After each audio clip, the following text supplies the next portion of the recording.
Hi guys! So for today, tuturuan ko kayo kung paano gamitin yung digital client record for last extensions gamit yung GoodNotes.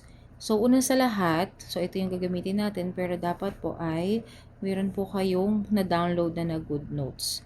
So itong GoodNotes, pagka inopen mo siya, actually tatlo po yung pwede mong file na libre muna.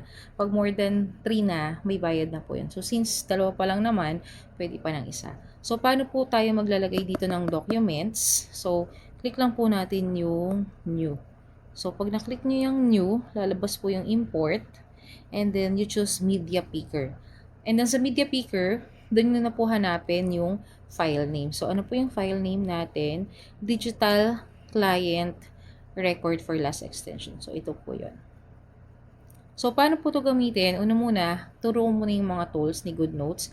So, kung makikita nyo may mga tools yan, pag in-on nyo itong color blue sa taas, ayan yung in-on ko, pagka ganyan, yan po yung time na pwede po kayong mag-edit. So, pwedeng gumamit ng ballpen, ayan. So, ito yung ballpen, ayan. Or bahala kayo mamili ng pen, eraser, marker, shapes, and then ito po ata yung parang kukunin mo, ika-copy paste mo, parang ganun. And then picture, text. Pero usually ang ginagamit ko lang naman dito ballpen, eraser, picture, tsaka text. Okay? So kapag ganyan, hindi po activated yung mga links, hyperlinks natin. So para maging activated siya, ma-activate, tanggalin nyo lang po yung pagkaka-on ng edit tools natin. So, yan. Okay na po yung hyperlink niyan. So, ito po yung unang bubungad sa inyo sa second page. So, we have client's record and income tracker. So, since wala tayong tools na naka-open, ganyan siya, pwede nating magamit yung hyperlink. For example, client's record. Ayan. So, lalabas po yung mga letters. Mamimili na po kayo dyan kung anong name ng client ninyo. For example, Ana. Or sige, K na lang. Christine. So, click natin yung K. Bahala kayo kung last name or first name. So, since hyperlink pa lang yung pwede dito, para makapag-edit, click nyo po ulit ito. Itong color blue dito sa ibabaw. So, piliin natin yung ballpen. Pwede po yung sulat or text. Ito pong text. Pwede yan. So, double-click nyo lang. And there, for example, Chris Rojas. Halimbawa. Okay, so yan pagka naka-type. Pwede rin naman pong sulat. So, pwede natin i-back kung gusto natin sulat. Piliin natin yung ballpen. And then, ballpen. Okay. So, pwede pong magsulat. So, for example, laki lang natin. So, pag paano siya lakihan, i-zoom in nyo lang. So, Chris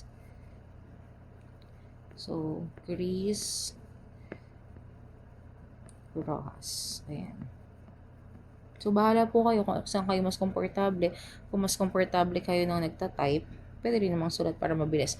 And then, sabi ko nga, tanggalin natin yung mga tools para gumana yung hyperlink.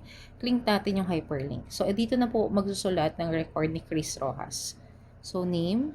Gagamitin ko na lang po yung ating ball pen. So, again, click ulit yung color blue para ma-activate yung ating mga tools. So, ballpen tayo ulit. So, sulat lang natin, Chris Rojas. Or, pwede rin naman client niyo yung magsulat kung gusto nyo. And then, hingiin mo na yung mga info niya, birth date, address, contact number, FB. At the same time, pasagutan nyo na rin po yung mga health info. Kung nakapagpalas extension na ba siya, okay, kung may health condition, pwedeng check. Pwede rin naman pong bilugan. So, choice nyo na po yun habang kausap yung client nyo. Okay? And then, pabasa po itong waiver. At importante na after ng basahin, makapirma po siya. So, for example, pipirma na siya. Ganyan. So, since first time na client sa inyo, so dito kayo sa unang set maglalagay. So, for today, halimbawa, today is October 4, 2024. Okay. So, halimbawa, ang gusto lang ni client ay classic set. So, lagyan nyo lang kung anong set. So, classics. And then, anong curl? Ay yung sobrang strong na curl. So, CC lang yung gusto niya. Thickness is 0.15. Okay. And then, mapping. Papiliin na kung ano gusto niyang mapping. Halimbawa, ang gusto niya lang ay, halimbawa, cat eye.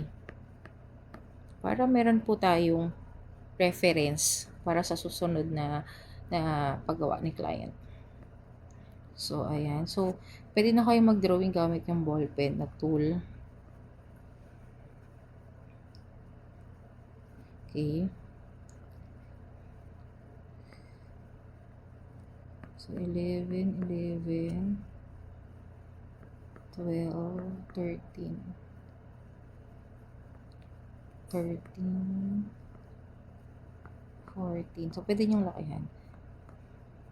13. Tapos, 10, 9. So, ayan yung mapping natin for cat eye. So, pwede niyo pong kopyahin na lang sa kabila. So, choice nyo na po. So, hindi ko na po i-kopya kasi ganun lang din naman.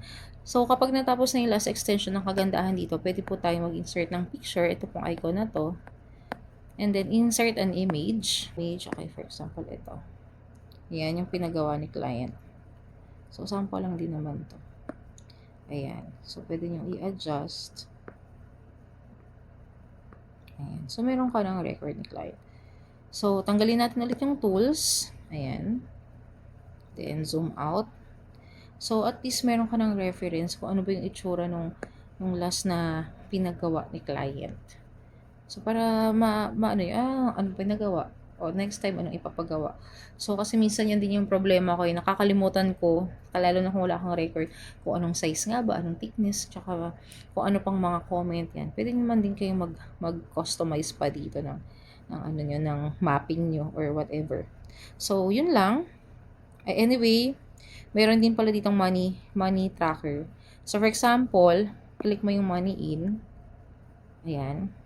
So, pupunta po tayo doon sa income tracker natin. So, pwede natin i-edit yan. Halimbawa, for today, 10/4. Sulat natin yung date.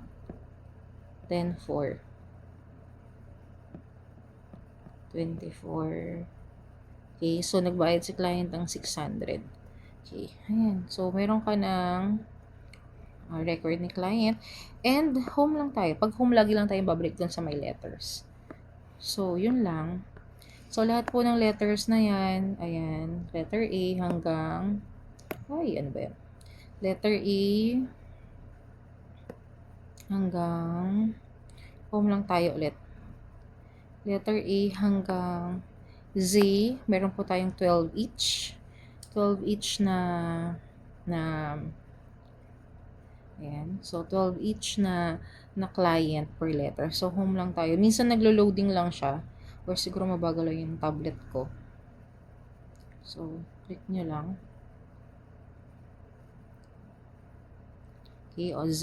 Hanggang Z, meron po tayo.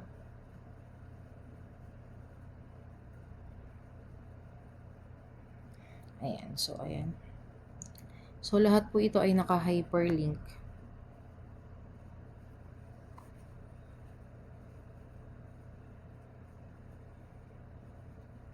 Ayan, naka-hyperlink po siya. Okay, pag hindi masyadong nadidetect, zoom in nyo lang. Ayan. Okay, so mag-avail po kayo, available na po ito online. So, thank you.